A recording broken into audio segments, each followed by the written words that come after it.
ये हमारा आज का क्वेश्चन है। आई होप आप लोगों ने वीडियो को पॉज करके क्वेश्चन को अच्छी तरह से पढ़ लिया होगा, समझ लिया होगा। अब इस क्वेश्चन को सॉल्व करने के लिए सबसे पहले हमें जो भी यहाँ पर कंडीशंस दी गई हैं उसके अकॉर्डिंगली डायग्राम बनानी पड़ेगी। तो अगर मैं इसकी डायग्राम कंस्ट्रक्ट करूँ अकॉर्डिंग टू दिस कंडीशन, तो मेरे पास डायग्राम कुछ इस तरह से आएगी। ये मेरे पास चार्ज Q1 है जो कि पॉजिटिव चार्ज है, ये मेरे पास चार्ज Q2 है जो कि नेगेटिव चार्ज है। और चार्ज Q1 की अगर आप x और y एक्सिस देखें तो x1 से ये 3.5 सेंटीमीटर पे है, जबकि y से ये 0.5 पे है। तो ये मैंने 3.5 और 0.5 पे कंस्ट्रक्ट किया है। सिमिलरली अगर आप Q2 को देखो तो इसकी जो कंडीशंस हैं मुझे x -2 और y 1.5 है, तो मैंने -2 और 1.5 पे अपने नेगेटिव चार्ज को प्लॉट कर दिया है। अब मुझसे पार्ट ए में ये कहा जा रहा है कि मुझे बताना है कि मेरे पास मैग्नीट्यूड क्या होगा उस फोर्स का जो कि इस Q2 के ऊपर लग रहा होगा due to this charge particle 1। तो ऑब्वियसली क्योंकि ये चार्ज पार्टिकल्स हैं तो जो भी फोर्स इस Q2 के ऊपर होगी वो हमारे पास कूलम्स फोर्स होगी। तो कूलम्स फोर्स का जो फॉर्मूला हम पढ़ते आए हैं वो हमने क्या पढ़ा है, कूलम्स फोर्स का फॉर्मूला हमने पढ़ा है F equals to K Q1 Q2 over R square, where K is constant, Q1 Q2 are the magnitude of both charges and R is the distance between the two charges।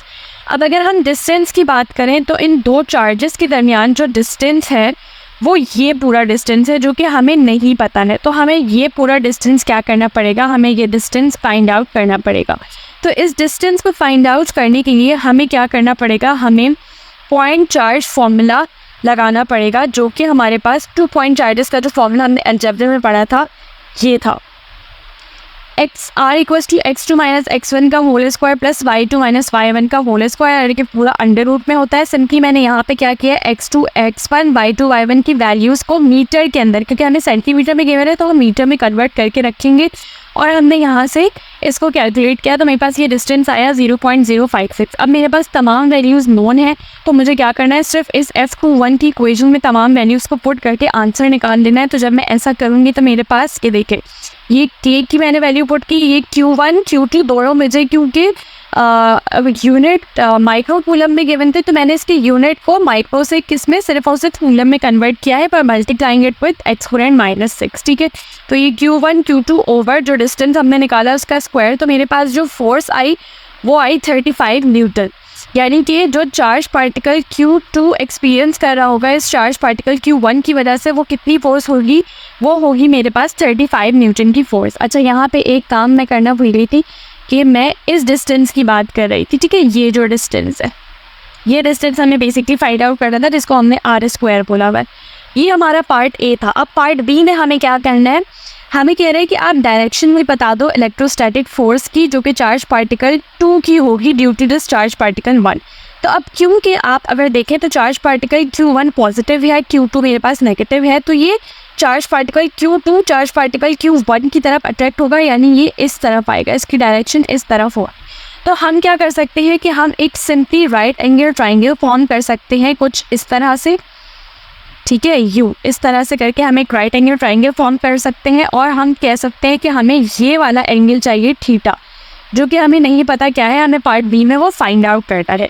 अब अगर आप देखो तो आगे आपके पास क्या क्या इन्फॉर्मेशन है, आपको यहाँ से लेके यहाँ तक का डिस्टेंस पता है, यहाँ से यहाँ तक का डिस्टेंस आपको कैसे पता है कि आपको ये पता है ये किस एक्स कोऑर्डिनेट पर है और ये किस एक्स कोऑर्डिनेट पर है, यानी Q2 का एक्स कोऑर्डिनेट क्या है और Q1 का एक्स कोऑर्डिनेट क्या है। आप उन दोनों को आपस में सब्ट्रैक्ट कर लें, यानी कि आप 3.5 में से -2 को सब्ट्रैक्ट कर देंगे तो आपके पास ये डिस्टेंस आ जाएगा 5.5। ठीक है, सिमिलरली y के लिए आप y के दोनों डिस्टेंसेस को सब्ट्रैक्ट कर लें, यानी कि 0.5 में से आप 1.5 या 1.5 में से 0.5 सब्ट्रैक्ट कर लें। हमेशा बड़े में से छोटे को सब्ट्रैक्ट करते हैं डिस्टेंस के लिए। ठीक है, तो मेरे पास ये जो डिस्टेंस आएगा y एक्सिस का वो कितना आएगा 1।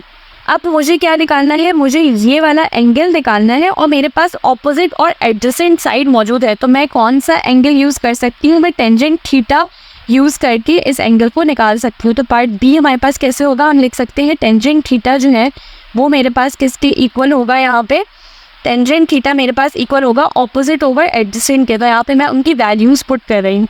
ऑपोजिट मेरे पास कितना है 1 के इक्वल और डिवाइड में एडजेसेंट मेरे पास कितना है 5.5 के इक्वल, तो मैं यहाँ पे लिख देती हूँ 5.5।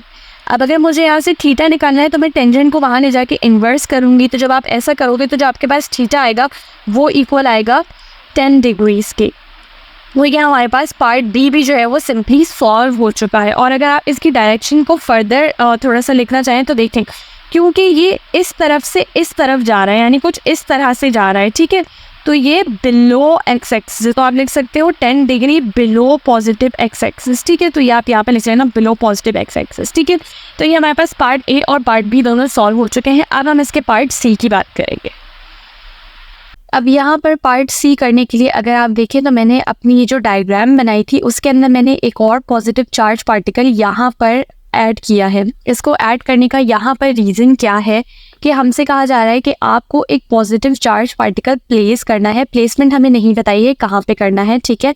पॉजिटिव है, ये देखिए यहाँ पे हमें बताया हुआ है। प्लेसमेंट हमें नहीं बताई थी, मैंने खुद अपने अंदाजे से इसको यहाँ पर प्लेस किया है। मैंने यहाँ पर इसको क्यों प्लेस किया है, क्योंकि देखिए अगर ये एक पॉजिटिव चार्ज पार्टिकल है और Q2 एक नेगेटिव चार्ज पार्टिकल है तो ये नेगेटिव चार्ज पार्टिकल इस Q3 की तरफ अट्रैक्ट होगा।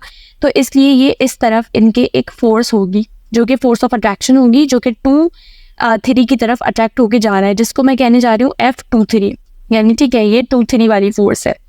सिमिलरली ये चार्ज पार्टिकल 2 नेगेटिव है और चार्ज पार्टिकल 1 क्योंकि पॉजिटिव है, तो इन दोनों के दरमियान भी एक फोर्स ऑफ अट्रैक्शन होगी, यानी चार्ज पार्टिकल 1 2 को अपनी तरफ खींच रहा होगा। तो इसलिए एक फोर्स होगी जो कि इस तरफ इसको खींच रही होगी, जिसको मैं F21 का नाम दे देती हूँ, ठीक है। अब क्योंकि ये दोनों फोर्सेस आपस में ऑपोजिट डायरेक्शन में है तो ये एक दूसरे को कैंसिल आउट कर सकती हैं, ठीक है। अगर ये सेम डायरेक्शन में होती तो ये कभी भी एक दूसरे को कैंसिल आउट नहीं करती। इसलिए मुझे ये जगह सुइटेबल लगी जहाँ पे मैं अपने चार्ज पार्टिकल को प्लेस कर सकती हूँ, ठीक है। तो ये दोनों फोर्सेस क्योंकि एक दूसरे के ऑपोजिट है, ये एक दूसरे को कैंसिल आउट कर सकती हैं, तो हम लिख सकते हैं कि F23 इक्वल है F21 के। फिर मैंने F को ओपन करके लिख दिया जैसे कि K Q2 Q3 over R dash का स्क्वायर। ये बेसिकली कौन सा डिस्टेंस है, ये इस चार्ज पार्टिकल 3 और इस चार्ज पार्टिकल 2 के दरमियान का डिस्टेंस है, जिसको हमने R डैश कहा है, ठीक है, जो अभी हमें नहीं पता क्या है। और फिर F21 की मैंने इक्वेशन लिख दी K Q2 Q1 over R square. अब यहाँ पर अगर आप देखो तो यहाँ पे मैंने R डैश के लिए इक्वेशन को जो है वो नीचे इंसर्ट किया हुआ है। कैसे कि देखें Q2 दोनों एक दूसरे से कैंसिल आउट हो जाएंगे, K कांस्टेंट है ये भी एक दूसरे से कैंसिल आउट हो जाएगा। और फिर आप इस इक्वेशन को जो बचा हुआ है उसको आप R डैश को निकालने के लिए इस्तेमाल कर ले। अब अगर मुझे सिंपली R डैश चाहिए, R डैश स्क्वायर नहीं चाहिए, तो यहाँ पे आप क्या कर लोगे, अंडर रूट लगा लोगे, ठीक है। तो अब इस इक्वेशन के ज़रिए से हम क्या करेंगे, हम R डैश फाइंड आउट कर लेंगे।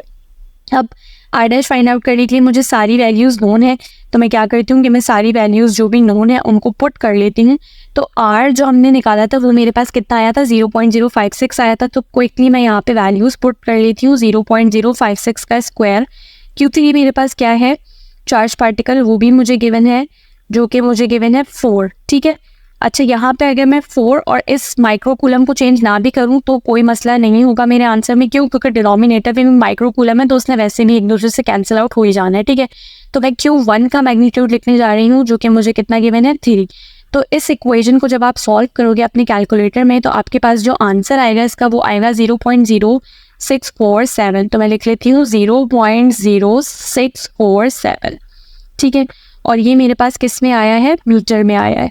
अगर मैं इसको सेंटीमीटर में कन्वर्ट करना चाहूँ तो ये हो जाएगा 64.7 सेंटीमीटर, ठीक है। तो यहाँ पे मैं इसको सेंटीमीटर में कन्वर्ट करके लिख लेती हूँ।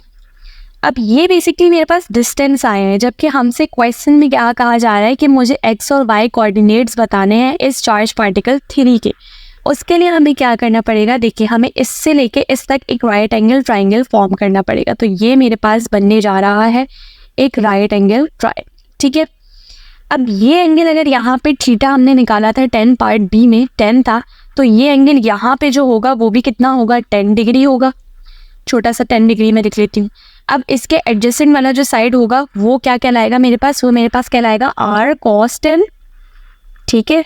तो अब लिख लेते हैं R cos 10 और इसके ऑपोजिट वाला जो साइड है मेरे पास थीटा के ऑपोजिट, वो क्या कहलाएगा, वो मेरे पास कहलाएगा R sin 10। तो अब इसको लिख लेते हैं R sin 10, ठीक है। And we know what is R here, हमें ये बात पता चल चुकी है। बेसिकली R क्या है, R डैश है, सॉरी R डैश है ये, ठीक है। ये r डैश ये डिस्टेंस है जो हमें पता है चार्ज पार्टिकल 3 और चार्ज पार्टिकल 2 के दरमियान, ठीक है। मैं एक दफ़ा दोबारा एक्सप्लेन करती हूँ। देखिए हमने सबसे पहले चार्ज पार्टिकल 2 और 3 के दरमियान जो डिस्टेंस है जिसको हमने r डैश कहा हुआ है वो हमने फाइंड आउट कर लिया कितना है। फिर उसके बाद हमें ये एंगल पता है। ये एंगल हमें कैसे पता था? इस वाले ट्राइंगल के जरिए कि अगर ये एंगल यहाँ पे 10 है तो इसके ऑपोजिट ये वाला एंगल भी यहाँ पे कितना आता है? 10 डिग्री ही होगा। फिर हमने कहा कि अगर हमें एंगल पता है तो नीचे इसके एडजेसेंट साइड मेरे पास क्या होगा? r डैश cos 10 और इसको ऑपोजिट साइड मेरे पास क्या कहलाएगा? r dash sin 10। अब हमें r डैश पता है और साइन और cos की वैल्यूज़ हम अपने कैलकुलेटर से निकाल सकते हैं। तो जब मैं r डैश cos 10 की वैल्यू अपने कैलकुलेटर पे निकालूंगी तो वो मेरे पास आएगी 6.3 सेंटीमीटर, सॉरी 6.37। और यहाँ पे मैंने जो वैल्यू पुट करी है r डैश की वो मैंने सेंटीमीटर वाली पुट करी है, ठीक है। तो इसलिए मेरा इसका यूनिट भी क्या होगा? सेंटीमीटर ही होगा। सिमिलरली यहाँ पे जब मैं r डैश और sin 10 को अपने कैलकुलेटर में रखूँगी तो मेरे पास इसकी जो वैल्यू आएगी, आंसर जो आएगा वो आएगा 1.12। और क्योंकि r डैश सेंटीमीटर में है तो ये भी किस में आएगा? मेरे पास सेंटीमीटर में आएगा। अब यहाँ पर मुझे ये नहीं निकालने थे, डिस्टेंसेस नहीं निकालने थे, ना मुझे कंपोनेंट्स निकालने थे, मुझे कोऑर्डिनेट्स निकालने थे। तो कोऑर्डिनेट्स निकालने के लिए हम क्या करेंगे? अगर हमें इसका x कोऑर्डिनेट निकालना है तो हम क्या करेंगे? देखें, इसको मैंने किस तरफ प्लेस किया हुआ है? लेफ़्ट की तरफ प्लेस किया हुआ है, एक्स एक्सिस से लेफ़्ट की तरफ प्लेस किया हुआ है। तो मुझे इस वाले जो मेरा चार्ज पार्टिकल 2 था इसके कोऑर्डिनेट्स मुझे पता है। इसके कोऑर्डिनेट्स मेरे पास क्या है? -2 और 1.5 है। तो मैं इसको यहाँ पे लिख लेती हूँ -2 और 1.5, ये मेरे पास इसके कोऑर्डिनेट्स हैं। अब मैंने एक्स एक्सिस से लेफ्ट पे क्योंकि प्लेस किया है ना इस चार्ज पार्टिकल, तो एक्स एक्सिस निकालने के लिए मैं क्या करूँगी कि मैं इस 6.37 को इस 2 से क्या कर दूँगी? सब्ट्रैक्ट करवा दूँगी, ठीक है। तो ये हो जाएगा -2, इसमें से मैं माइनस करवा दूँगी 6.37 को। तो जो मेरे पास आंसर आएगा वो मेरे पास एक्स कोऑर्डिनेट होगा चार्ज पार्टिकल 3 का। तो इसका आंसर आपके पास आएगा -8.37, ठीक है। तो ये हमारे पास एक्स कोऑर्डिनेट आ चुका है और इसका यूनिट क्या होगा? इसका यूनिट होगा सेंटीमीटर, ठीक है। अब वाई कोऑर्डिनेट के लिए अगर आप देखो तो मेरे पास चार्ज पार्टिकल 2 का वाई कोऑर्डिनेट है 1.5 और मैंने इससे टॉप पर यानी इससे थोड़ा सा ऊपर प्लेस किया है इसको, ठीक है। तो इसलिए मैं वाई कोऑर्डिनेट निकालने के लिए इस 1.5 में इसका जो y आया है 1.125 जो आई है इसकी, उसको मैं क्या करूँगी? ऐड कर दूँगी, ठीक है। तो ये मेरे पास y कंपोनेंट के लिए दोनों ऐड अप हो जाएंगे। तो ये हो गया 1.5 में आप ऐड कर लो 1.12, ठीक है। तो जब आप इसको ऐड करेंगे तो इसको कैलकुलेटर में रखें अपने, या क्विकली आप इसको खुद से भी कर सकते हैं। आपके पास इसका आंसर आएगा 2.62 एंड क्योंकि यूनिट्स मेरे पास सेंटीमीटर में ही चल रहे हैं तो ये भी मेरे पास क्या होगा? सेंटीमीटर होगा। So student, this was the question for today's video. Hope आप लोगों को क्वेश्चन समझ में आ गया होगा। कोई क्वेरी हो मुझसे कमेंट सेक्शन में पूछ सकते हैं। चैनल को सब्सक्राइब करना मत भूलिए। वीडियो को अपने फ्रेंड्स के साथ भी शेयर करें।